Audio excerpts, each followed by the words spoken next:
Welcome to This Week in Astrology.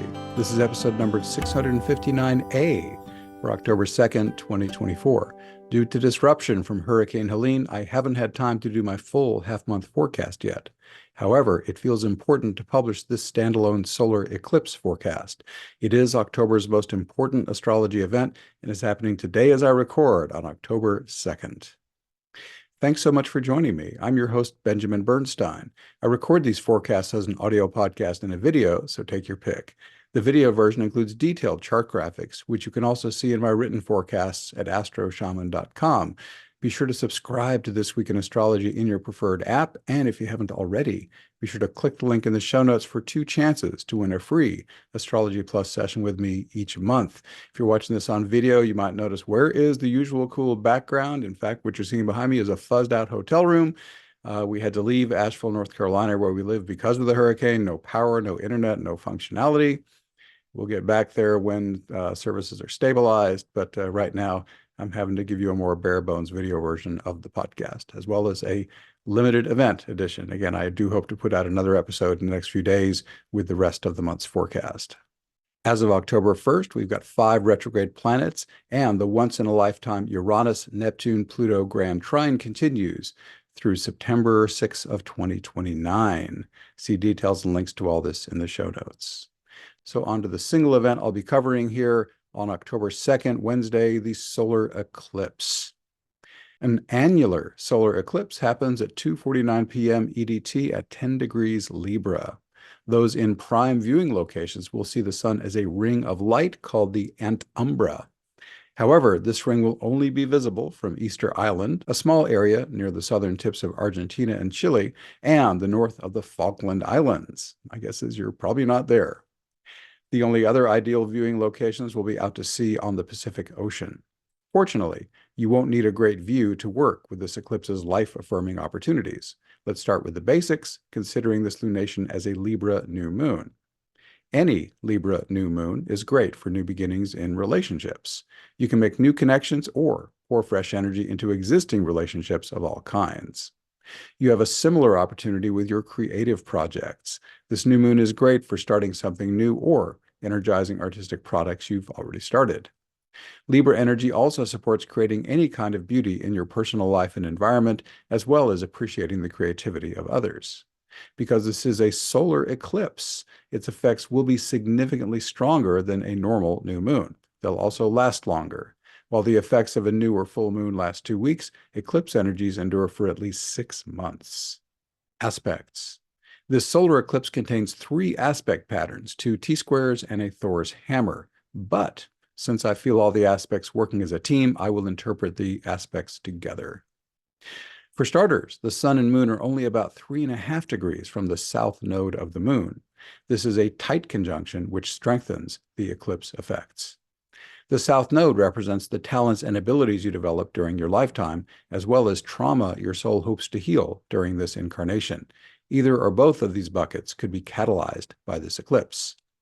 The luminaries are also opposite the north node. This destiny point encourages you to align your intentions and actions with your life purpose. This eclipse's strongest aspect is a tight conjunction with Mercury, just 1.5 degrees from the luminaries. This opens enhanced opportunities to learn, write, teach, or communicate. Engage your brain. Mercury's placement in Libra specifically supports creative writing and harmonious communication.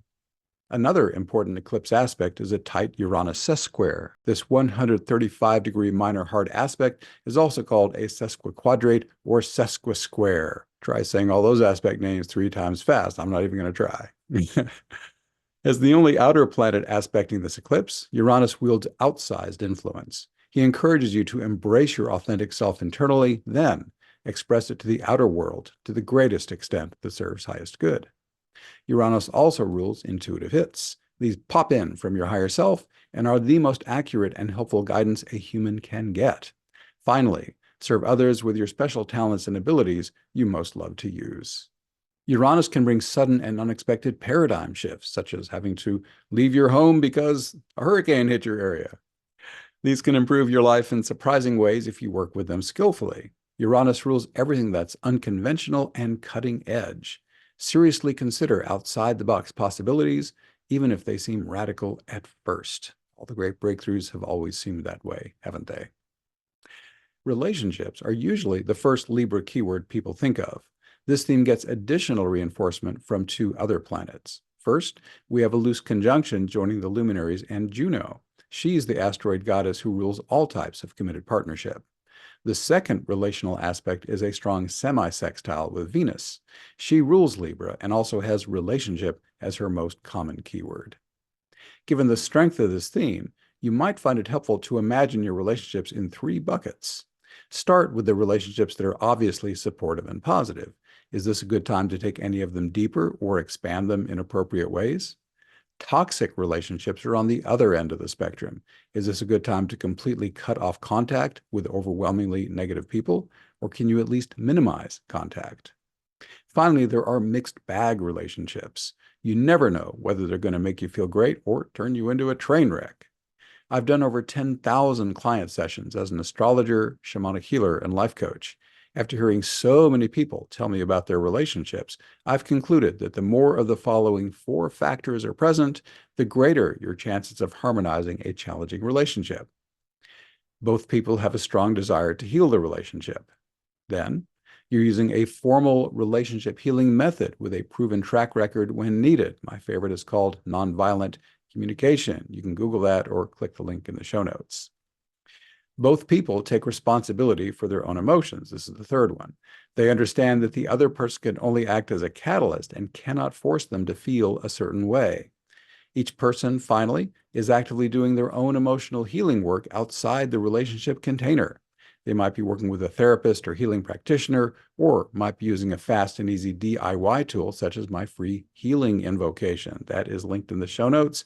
And you can also get right to my invocations for free at astroshaman.com/invocations. Trying to harmonize one of these mixed bag relationships can take a lot of time and energy. Make sure there's a good chance for a positive outcome. Other aspects of the solar eclipse. A tight Ceres square might stir up some trauma, so have your shadow work techniques ready. As the grain goddess, Ceres also supports harvest and abundance. By the way, Venus can also help support prosperity since she rules money. A moderately strong Pallas Athena sextile can help you implement effective strategies and act with feminine assertiveness. This asteroid goddess can also help you be an effective mediator, diplomat, or negotiator. Finally, a medium-strength Mars square can energize all your new moon aspirations. His energy, which naturally complements Libra, can also help you act as a warrior, pioneer, sexual being, or entrepreneur.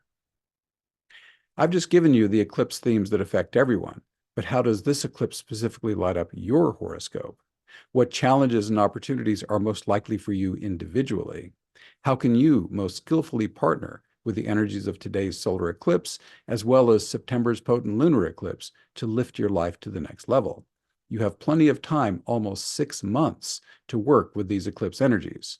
Educate yourself about the life-enhancing opportunities they offer by doing an Astrology Plus reading with me. The timing is perfect since I'm already running a special on my readings. I was inspired to offer this $50 an hour discount by a rare multi-year alignment of Uranus, Neptune, and Pluto. So, during your reading, you can also learn about a once-in-a-lifetime opportunity to transform your life with this auspicious Gods of Change astrology alignment. From now through mid-2030, this transiting Gods of Change aspect pattern will impact over half of your natal chart.